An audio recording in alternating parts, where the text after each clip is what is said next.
Hey, how you doing? Thanks for tuning in. Welcome back to the channel. I'm Jimmy if you're new here. We're gonna spend a day in the shop fixing some cars. And we got cars everywhere, so we should be really busy knocking it out of the park. But we'll see what happens. I'll put some clips in so you'll know what to expect in today's video as far as the kind of cars or repairs we'll be doing. Quite a contraption. 4 bolts on the thermostat housing. Chevrolet Silverado. So I hope it looked interesting to you because I'm excited to get started, get in there, learn a thing or two, have some fun, get some cars done. Seems like there's a lot of problems with parts and things lately, I guess. I don't know what it is, but it's just hard to get things done. But we're all doing our best, trying to handle as many repairs as we can, help customers as many as we can, and make things work. That's what we got to do around here. It should actually be very exciting, entertaining, filled with suspense and drama, and we'll have some laughs. So let's finish getting the shop open up, get in there, see what we can get done today, right?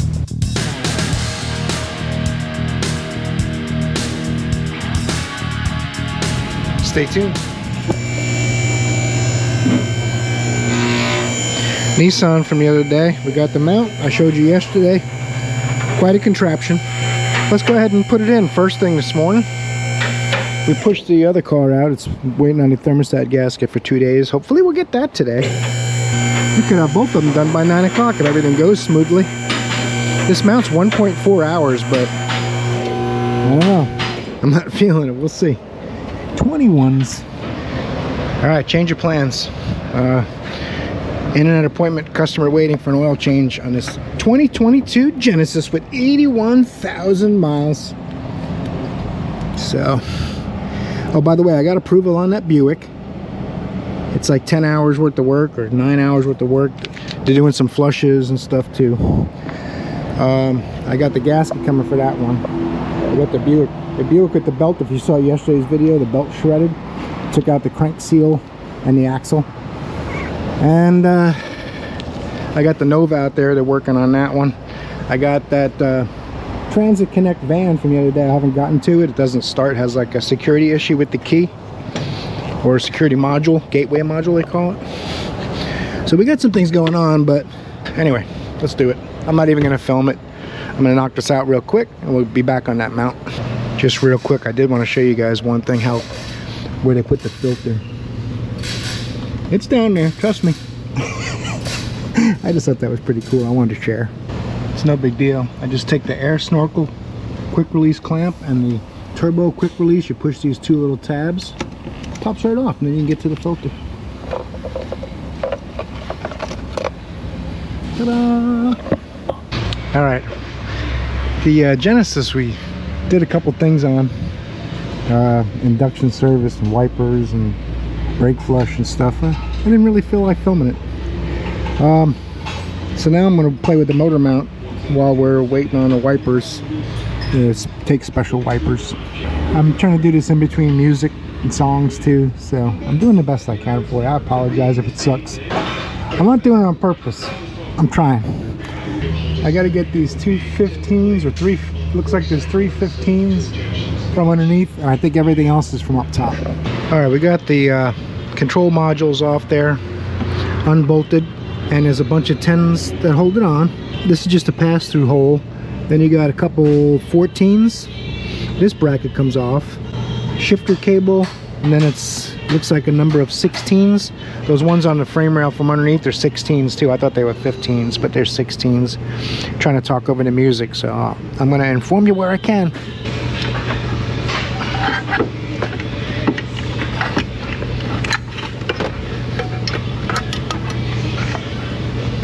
It's a thing of beauty.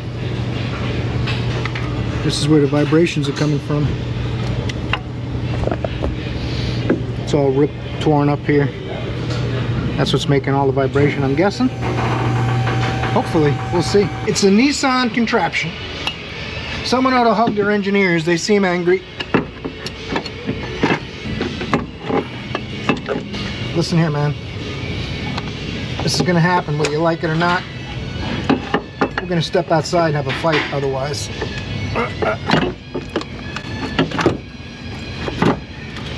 The old Nissan contraption. That is good stuff.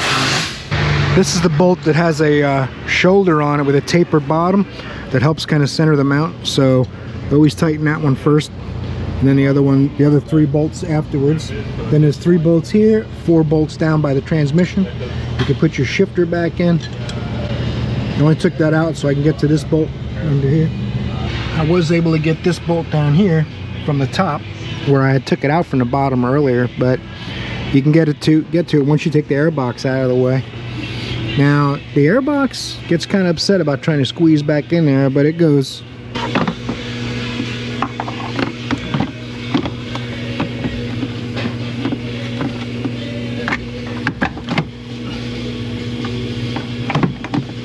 I guess you could take the master cylinder off too, but for 1.4 that would seem silly.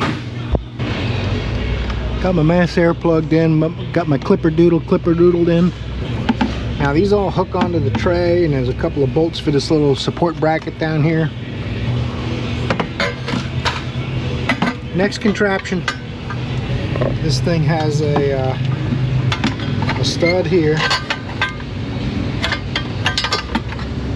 but oh, that's right, I didn't take that nut off, so I got to hook it on that first. Now you also can't tighten it down yet because you can't get to the stud where they bolted it down.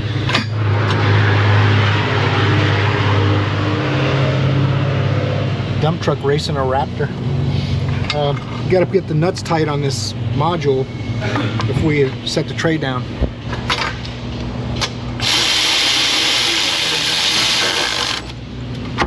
Yep.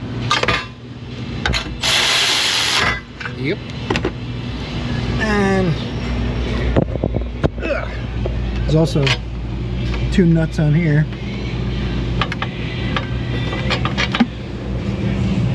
And then this kind of does this weird thing where it hooks on, and then you can get the bolts in from this side.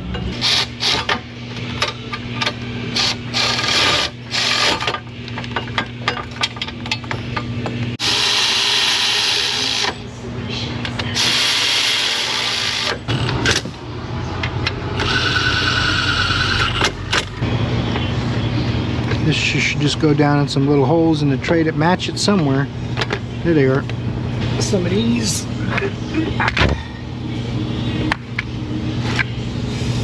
And these little hooks here, these holes, there's a hole here and here. That's where the hold down goes in. I see them come in all the time, either missing or not in the hole or whatever, but I don't think it's really hard to get them in there. Let's see. I did the back one first because it's harder to see. Look, that so it doesn't fall back out. Over here, pay attention. I see you over there trying to go watch a different channel. With all the drama and excitement happening here, I can't imagine you would, but I understand. Some people just like a nice, boring, plain old scripted video. That's fine. That's fine.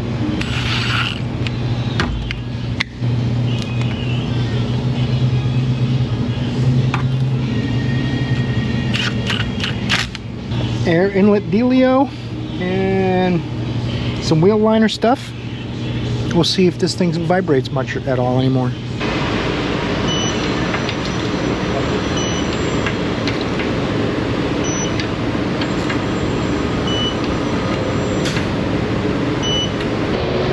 Let's start this up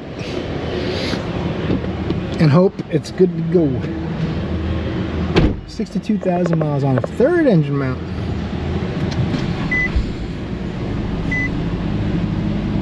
That is quite a bit better, I must say. Not perfect, I can still feel it in the wheel a little bit, but that other mount would probably be a good idea to change too. But we got the really bad one. That one was hitting so bad they thought it was an engine noise. So, and technically it was an engine mount. So this one's done. I think the gasket's here for the thermostat in the Hyundai from 2 days ago. Alright, 4 bolts on the thermostat housing. I didn't disconnect the hoses if you saw the video the other day where I took it apart. I apologize if you didn't. It's 2 days before this one. So Got it all buttoned back up, put the air box back in, just a couple Thames and a couple hose clamps on the air inlet. I didn't take any rubber hose clamps off for the cooling system. They didn't have to. I could lift the thermostat housing out with the hoses attached. We're going to get some coolant in this. We're going to run it, make sure it doesn't overheat no more. And the fan's turned on before it blew cold air, but you can get heat out of the dash from the heater. So we knew we had circulation, but the thermostat wasn't opening. That's why the radiator wouldn't get hot coolant to it, and it would overheat. The fans came on low, and in 225 they came on high, and the temperature kept going up, and cool air came off the radiator. So it was full of coolant. Matter of fact, we had done radiator and hoses and the thermostat housing about 6 months ago, and the thermostat went bad, but it looked like the original thermostat was put back in. To me, it's hard to tell. I know one thing, we'll know in a few minutes if we got it or not.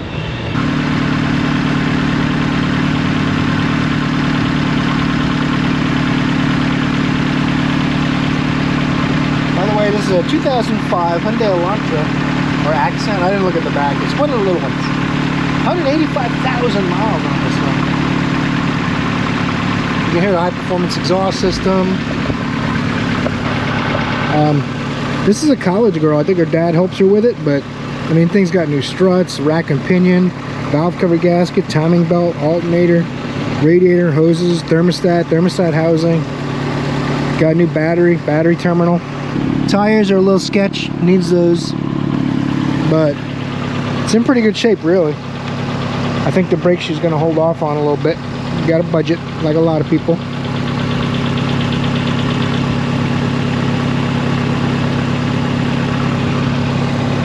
These bleed themselves pretty well, so I think we'll be good. But I'm going to wait till at least a little bit of air that is removable comes out.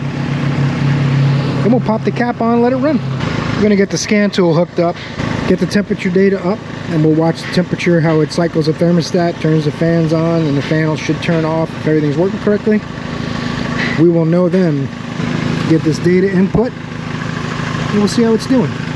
Alright, the low speed fan came on at 187. I thought it was higher than that, but it shows you how good my memory is from a day ago. Let's see how that goes. Give it a little goose.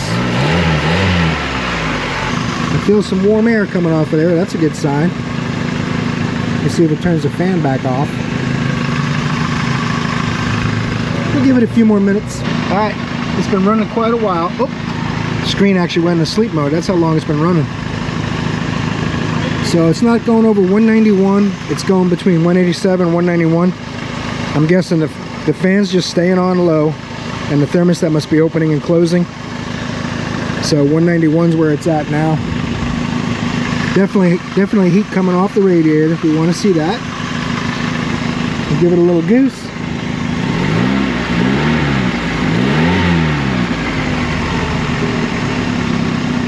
Temperature comes back down, and everybody is happy. I'm going to let it cool off. This is a little over full. When I let it cool off, it should draw some coolant out of there if there's any air in the coolant radiator. If there isn't air in there, it won't draw that down. I'll have to pull some out, because this is the max line and it's a little bit above it. So this one's done. Once we get that where we should have it visibly to look at it and see the coolant level's right, you don't want people opening their radiator, especially if it gets hot. So, but this got to like 225, 226 Monday, and I shut it off before it got worse, because the fan just went from low to high and cool air came off the radiator. All done. All right, the Buick from yesterday, while the Kia cools so I can double check that overflow level, air box is out, mass airflow is in the air box. I noticed a tear in the boot that goes from there to there also. I don't know if the belt did it or what. When I took it off, it had a tear in it. The rubber's really hard, but it was torn already. I didn't do it, trust me. I wouldn't lie to you. Plus, if you can't pull a piece of rubber off without it ripping, the rubber's no good. Either way. But I don't feel guilty is what I'm saying. We're going to do the tensioner, I think, too. He said the parts were here, but I don't have the paperwork yet. I got to go look at it and make sure before I pull too much stuff off. But the tensioner I do not trust, although it looks to me like the belt just shredded from age. That's doing a lot of work. That's why it's so wide. It's got 8-groove pulley like a diesel. We are going to start undoing some bolts. Gotta take the right front wheel off of it, the wheel liner, and the crank pulley, so we can get to the crank seal and change that too, because this belt material got behind the crank pulley. If you didn't see yesterday's video, I was kind of like looking at it from the side anyway, but we'll show you with it up in the air. But the belt material wrapped around the pulley, took out that crank seal. That's why it's slinging a little oil out of it. So we're going to do that too. Uh-oh. I can't fit my everyday ratchet wrench in there, so I believe we should go to our special hidden wrench selection that we rarely actually ever go to. Where our tiny little ratchet wrenches and our slimmer, non-flexible head ratchet wrenches. Hey, my wrenches are commingling over here. Quit it! This should fit a little better. The only bad thing about this one, well, it's not being bad, it's just different, but you can't flip it and ratchet it the other way. You gotta actually physically flip the wrench. But look at that. Fits right in there. Watch your knuckles on this kind of stuff. If you're new at this and you're starting out as a mechanic or do a DIYer, this right here, when you break that loose, if it pops really good, you're gonna punch it. And it's gonna hurt or cut you, or both. So try to be careful with that kind of thing. I'll actually sometimes push like that. You have a lot more control that way and you're not punching something. Those are the things you learn the hard way over the years. Or if you watch my videos, I might help you with some of that stuff. When I think of it, I will point it out. And some people will say, be quiet, you talk too much. I know. That's one of the things I've noticed doing this over these last few years. If you play music, people go, God, I can't stand all the music. Everyone does that. And if you just talk, they go, I can't stand that. And if it's quiet, some people go, oh my God, it's too quiet. It's boring. It's the nature of the beast, I guess. Well, imagine my dismay when I got this box and it looked kind of beat up, and then I noticed it was already open and someone taped it closed. See the piece of tape on it? So this is what was in there. It's broken. That's not gonna work. I could reuse this part, but I'd rather get one that's not broken. How about that? The cage is still on here though, which I'm guessing once you bolt it up, you just pry that off and you're good to go, right? You can just work this up, mur it, and then that'll fall off probably. So anyway, they're gonna try to get me another one now. That's the GM parts everyone keeps saying to use on a GM car. Didn't work. I don't know why it's funny. We did get the front mount for the Nissan, so I'm gonna go ahead and pop this in real quick while we're waiting on the new tensioner. Then I'll take the front mount out of this one because the tensioner goes in from the top. I think this is all I'm gonna need. You guys got a workbench I can borrow? I gotta get my jack strategically placed. I'll take these bolts out first, lift it up, that way there won't be anything holding it down. I can lift the engine up. These bolts after should be easy, right? I'm not sure about the AC lines, what's gonna happen with those, but probably take this off, see if that helps. If nothing else, I can get the mount out without that bracket there. Let's give it a whirl.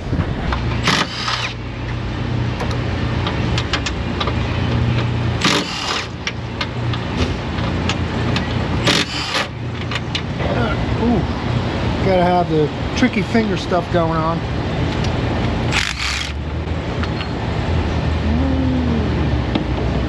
That's not what I expected.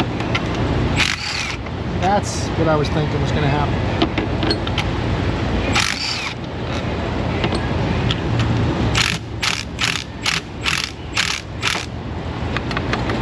Oh, it's out. That's easy. I thought I didn't have my jack in the right place. You don't know jack.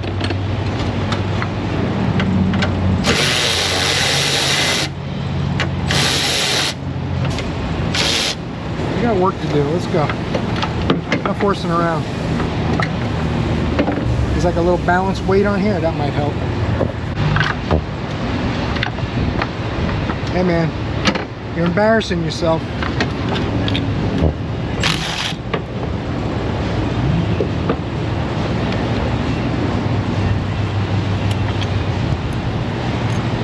Now what?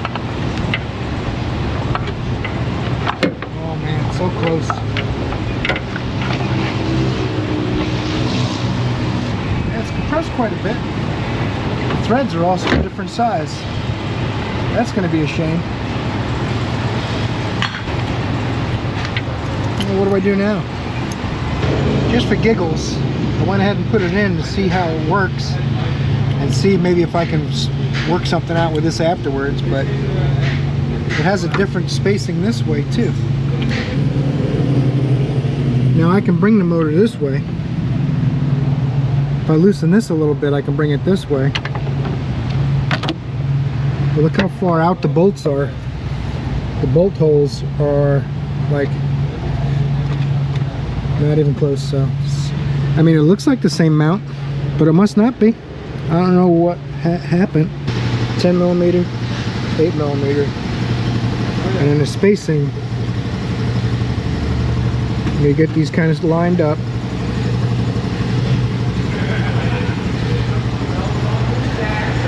US made, Korean made. This is a Korean built Rogue. So I'm gonna put it back together till we get the mount for tomorrow, so that the car's not out here on a jack all night. I want to show you something cool that I found when I was looking to see where it was built in Korea or US, but manufactured by Renault Samsung Motors for Nissan Motor Company. So maybe Renault doesn't own Nissan, but I think they do. They just messed around with steering. Hey man, we're filming over here. What the heck? They just mess around with where things are manufactured for highest profitability, probably. It's going to look very much like I put a new mount in, because this mount's only about a few months old. It's no good. We also know that it's different depending on where it was made. So the new mount, the correct mount, will be here tomorrow. And, you know, we'll put it in tomorrow. I'm going to go ahead and button this up. Stop wasting your time. Shouldn't waste all of our time. And, we'll go back on the Buick. What do you think? I haven't looked at the parts for the Buick, see if they're right yet, but we're going to do that momentarily. Oh wait, I showed you the tension. It was broken. That's right, I did show you something on it. I can still continue taking stuff apart. We have an axle too. I got to look and see if that's right. And we were just talking about that too, which is hilarious. Heck yeah! Karma came and bit me in the ass. Sometimes we like having our ass bit, sometimes we don't.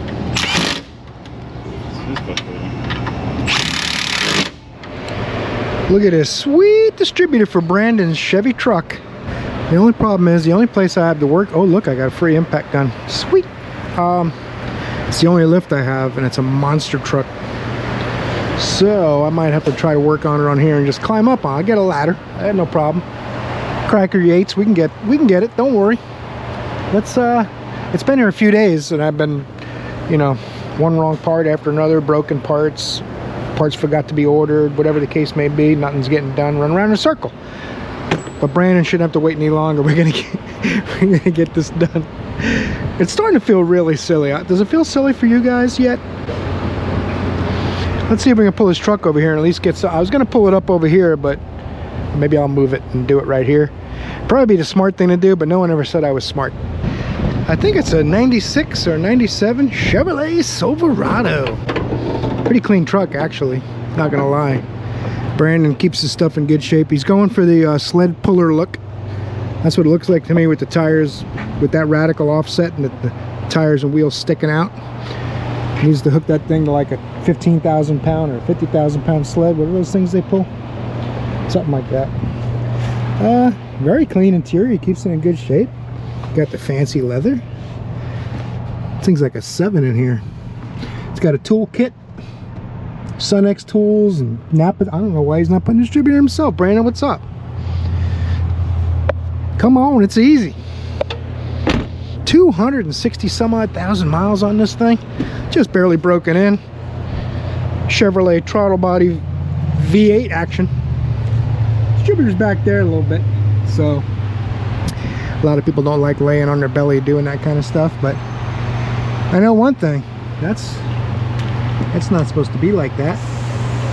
But that's how they have it, and who am I to say? It should really be clipped onto that. So I don't know why he's got it off of there, but maybe he'll watch the video and say, oh crap, it's supposed to be back on there. I don't know. Yeah, that's the cruise control. Goes over to the cruise. So it must be something wrong with the cruise, otherwise he would have left it on, right?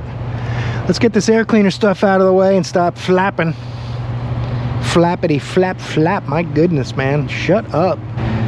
Well, when there's not enough work to do, or you don't have the parts. Well, actually I have about 30 hours worth of work to do. I just don't have the parts. Once I have the parts, I won't flap. I'll be working, and then I'll get something to lay back there and get that distributor out. Kind of pulled it up to the rack here so I can get in there a little easier. We get an 8mm or a flat blade screwdriver, or whatever suits my fancy when I walk over to my cart. Listen here, man. I got the clamp loose. Should come off, right? Come on, let's do this. Brandon needs his truck back. I think what I'm gonna do for fun is do my inspection form for Brandon's truck and say it needs coolant flush, brake flush, front brakes, rear brakes, tires, ball joints, transmission service, coolant flush. Did I say that yet? Needs a battery. I'm gonna have him write him an estimate. That would be funny. There it is. I got it. No worries. Oh, we're going topside creep. Oh, Joe's got the Ranger running, by the way. That's the one with the oil pump fell off and it had the house connector on, and people got a kick out of that video. Don't take the internet so serious, guys. If I can't put my titties in a video, then I gotta put my sarcasm and wit. Those are my only assets. Gotta get the spark plug wires and stuff off of there. I'm gonna get some needle nose pliers. I've got my Torx bits ready to go. The cap and rotor held on by Torx. I'm gonna get this new one out of the box and see what it looks like too, but we're gonna do that next. Street Fire. Unleash the horsepowers. The packaging's cool. Oh, holy moly. I'm not sure if Brandon can handle all this horsepower. Make sure there's nothing else. Well, someone will see this box and go, sweet, a free Street Fire distributor. Little do they know. Oh well, it's close. Almost got it back together. Let's see what this thing looks like. It already looks cool because it's red. That alone, 10 horsepower. Don't put it in there with this on it. Trust me, it's not going to go well. It's got the same Torx as the factory. You got to take them out, see where the rotor's pointed, put it back in the same way. And you got to catch the oil pump slot in the bottom too. Sometimes if they're in the same place, usually, but if it's not, then you might have to turn the oil pump. And to do that, I'll just use like this flat blade screwdriver, turn the oil pump a little where I need to. You also have to keep in mind is helical cut gears. So since the gears are on an angle, the rotor's going to turn as it goes in, so you always start a tooth or two back. And I'll mark the old distributor when I take it out. Help make it a little easier to put it back together and set the timing and stuff. Comes with a new hold down because the factory cam sensor, this is actually attached to it. See, this makes it so you can't set timing. You get this lined up where it's supposed to be, get the rotor pointing the right way, and you're done. The computer sets the timing on this. I thought this was the earlier gen. The earlier one, Fast and Furious, bro. The earlier ones you set timing on. This one doesn't, because you can't do it with this. It won't go on the wrong way. So you got 180 degrees, that's it. And I want to say on this one, the coil faces the passenger side, so it goes in like this. And then the gasket goes on here. And we will have a race truck. Besides, if you lubricate it, it slips in a lot easier. Get a little bit of grease in every tooth, and then we can start taking this thing apart. This stuff will all be done. Get these wires off of here. Oh, I see why he wants to change it. It's got the custom Got the custom Phillips screw holding it on. That's a pretty common problem. The screws get either the ears break off the distributor or the threads get stripped out. Pretty common problem on these when they get older. I mean, think about it, this truck's like coming on 30 years old, is it? It's 96. So 06, 16, 26, yeah, it's gonna be 30 years old soon. It's hard to imagine. I'm old enough to remember when these were new. And these are numbered too. So if you ever lose track, they're normally in the holders correctly, but I always look to make sure first, in case they're not. But GM's nice enough to label them for you, since they zigzag all over the place, so that you can just lay the wires flat. So that's 13572468 labeled on the cap. Easy. I do have to take the old cap off to find out where the rotor's pointing, and since we're changing it out, it's real easy to do. Oh, the back one's not broken, only the front one, I guess. Alright, so I'll get a Phillips screwdriver, no big deal. Well, I think the back one still Torx. Ooh, look at that, man. Torx bit. Now, if we all say a prayer together, or make a wish if you like, whatever you like to do, well, I'm going to say a prayer. Worked. God loves me. If he didn't, that wouldn't have worked. These are bad for burning out this center thing and burning across here and all that kind of stuff. They crossfire and all that stuff. So that MSD one, that is good stuff right there. And I got to unplug the cam sensor back here. There it is. And I think it's a 13 or 10. I think it's a 13 that holds it down. It stopped right where the paint mark is on the rotor. I was like, that's pretty funny. Stop where the paint mark is, just about. The good thing is, with the way these teeth are pretty coarse, if it's off a tooth, it'll be over here or over here. So if it's anywhere in here, you're in the right spot, because every housing is just slightly different, and the computer will adjust cam timing, the difference between where it's pointed and where it wants it to be, and it'll adjust the ignition timing from that. This is not really a distributor, it's a cam sensor. So we do have to get this bolt out. If you can see it down there. It is, there it is. I think I brought my old school thinking this was a 9/16. Like back when I was a kid.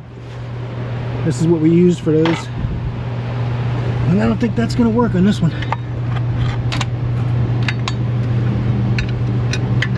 Nope.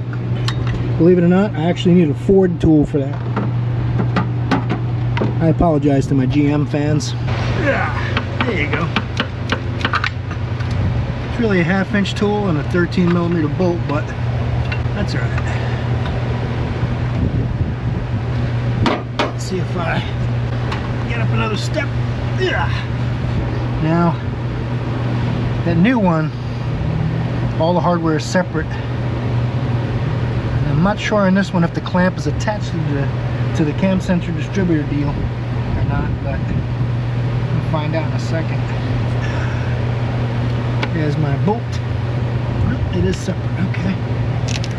We're gonna use the new one though, because it's purdy. This one ain't too purdy, plus it's different, it won't work. I hope this cam sensor distributor thing, because this is the adjustable timing one, I hope it's interchangeable. Because this one you can turn the timing, I believe. I'm not, the way this is, unless there's ears on the distributor housing, we'll have to look when we get it out. So we got to remember, it's pointed right at the coil tower, right? You saw it with me. And these are bad about wearing out these gears too, but these aren't too terrible. Ooh, that'll help reduce the corrosion on that. There you go. You can see that ledge in there. You're not supposed to see any of that. The biggest thing is the hold down screw for the cap is broken. So alright, got my gasket, got my bracket.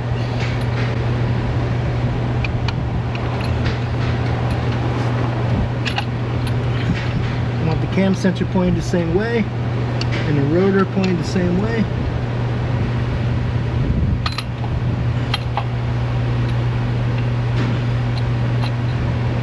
Let's try one more tooth. There it is. Alright. That'll do it. Hold down bolt. I think it seems kind of long, but they're always a little bit long. Now the other one, you can adjust that timing, like I said. I hope this isn't meant to be used with an MAL6 box or AL, what's it called? AL6 box or whatever, because you can't turn the timing now. We'll see. If we get a cam timing code, we're gonna have to cross that bridge into the never-ending hot rod category. Never-ending hot rod stuff category. And get this tightened down, we'll get our cap on and fire it up. It also drop right down into the oil pump. So that gives you a really good idea you're on the right track.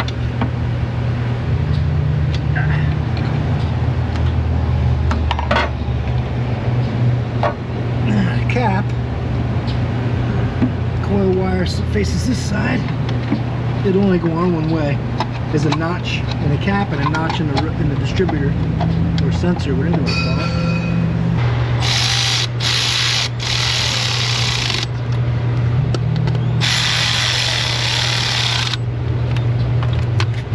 Now it's a matter of popping these wires on here. Hang on to your horses. It's about to get exciting. You'll feel them click when you put them in.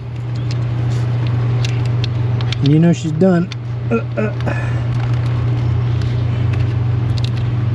Okay, let me finish buttoning these up. I'll go in there and start this thing up. I'm going to put this air box on first too, but that won't take but a minute. I didn't loosen this clamp, but I still feel compelled to check it. And to check the oil. Oh, the dipstick tube is broken off the cylinder head. That's terrible news.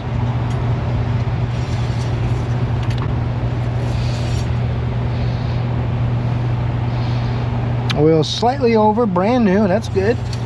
It's not enough over to be worried about it. Let's fire it up. If it has too much timing, the symptom would be a hard crank. It'll sound almost like a bad starter. It'll be like, roar, roar, roar, roar, and then it'll fire up. If it's really far off, then it won't start. If the timing's off just a little bit, you won't feel a difference in the way it cranks, but it'll put the check engine light on, which would be bad because I can't adjust the cam sensor timing the way this one's locked in place. Let's start it up and see. I haven't washed my hands yet. I gotta be careful with the show truck. A little too much timing. Well, that's a bummer. What are you gonna do now? I can't change it. I could retard the rotor one tooth and hope it's not too much. Let's see if it does that again. Got some lights on, anti-lock and check engine. I don't know if the check engine was on before, to tell you the truth. I didn't look, which is unusual for me. I normally do. But I saw 263K and Chevrolet, and I knew the light was probably on. If nothing else, they always have at least evap codes and no cats. Let's try it again, see how it cranks. Yep, got a little too much timing in there. I'll put a scanner on it and see what the cam sensor's reading. I might have to retard it one tooth.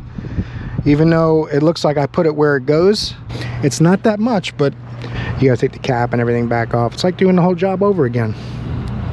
We'll do what we gotta do. Well, that's a bummer. Got the old 1345. I was afraid of that. I'm gonna have to go a tooth retarded, which distributor turns this way. So I got to go one tooth that way. Got all my tools ready to go again. I have to do the whole thing over. I'll take the wires off one side though, because now I'm leaving the cap in. You can take wires off one side and dip the cap out of the way. And then I'll see where the rotor's at. We'll go one tooth counterclockwise. We'll try it again. Alright. That's kind of repetitive, so I didn't film doing it again. Figured no sense both of us being uncomfortable about the whole situation. Now we'll go in and see if it cranks normally and doesn't set a code. We could fire it up before the top line's even done booting. Oh, did you hear that? Did you hear that thing? This thing is ready for the sled. I can feel it in my bones. Let me go in and clear that code out. We'll make sure that pesky light stays out. I can look at the anti-lock, see what that light is on for, but I'm gonna guess ABS wheel speed sensors. Sometimes these things gather metal on the sensor in the rear end. Sometimes the bearings go out in the front, or the reluctor rings crack. When you have these big offset wheels, it puts a ton of load on the bearings and prematurely wipes out the wheel bearings. I wouldn't be surprised if it has some play in the wheel bearings, causing some of those ABS codes. This era, this is like the first year of OBD2. It's like a Commodore 64 compared to today's vehicle computers. You can see how it's just sitting there communicating. That's not the scanner. The scanner sent out a request and the PCM's going, I think so. It's basically like a master mechanic who's working on flat rate. Same thing. 5.7. Can't pull sleds with the little 5-liter. Come on, girl, you can do it. Oh, 4-speed automatic. Under 8600 because the sled's not on the back right now. Back then they call it a PS. I'm not going to tell you what the abbreviation stands for, but it really stands for powertrain system, not what you thought. Thought I was kidding, huh? Clear fault codes. It'll even do it with the engine running. Doesn't care. It's a GM. It's smart. Read fault codes. No fault codes. Now we can look at data as well and see what our cam correction is. Engine data. Oh, I don't know if it's in 1 or what. Cam position retard. See if cam crank correlation is in here. That's all right. We'll just look at cam position retard. It'll tell you how much it's moving it. 17 degrees. So I want to say it's about 30 degrees per tooth. So if I went another tooth retarded, it would be advancing 17 degrees, so it wouldn't accomplish anything. So everything is soon light's blinking. That's kind of strange. Is that because I'm talking to it? Oh, I do feel a little bit of a misfire. Let's make sure all the wires are plugged in. We can go like this.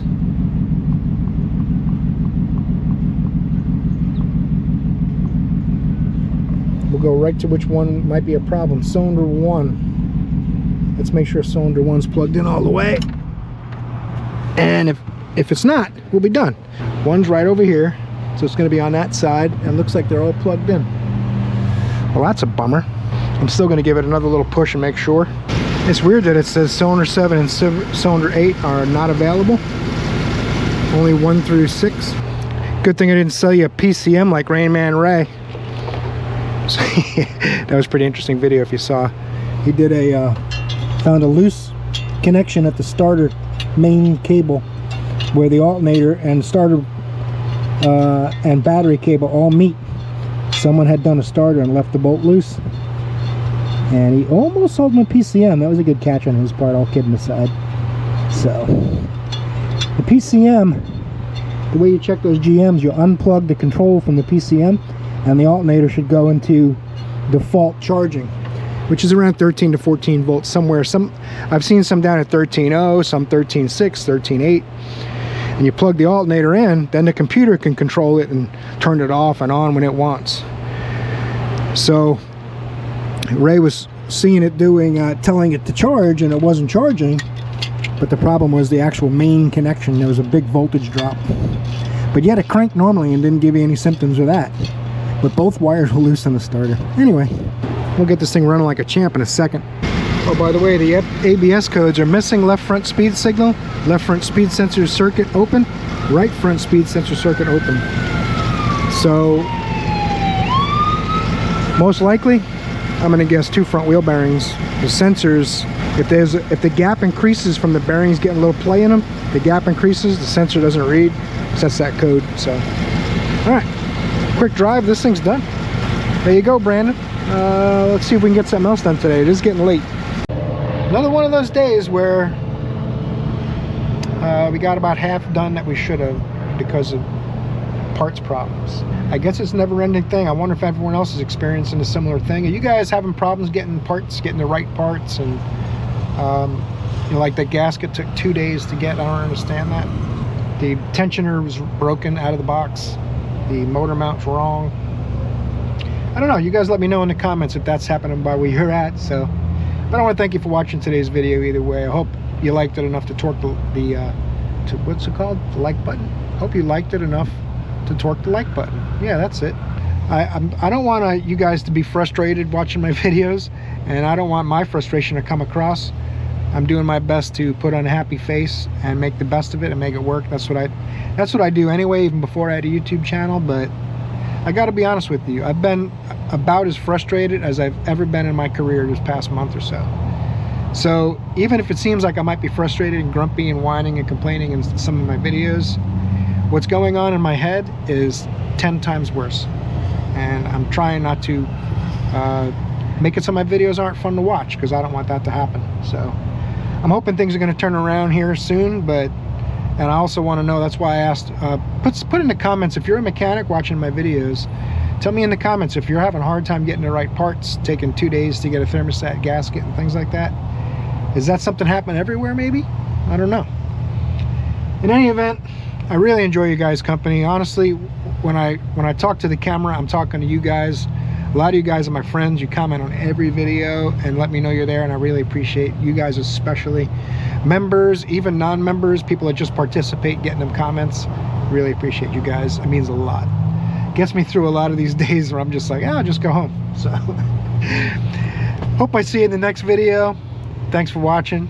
You guys are awesome.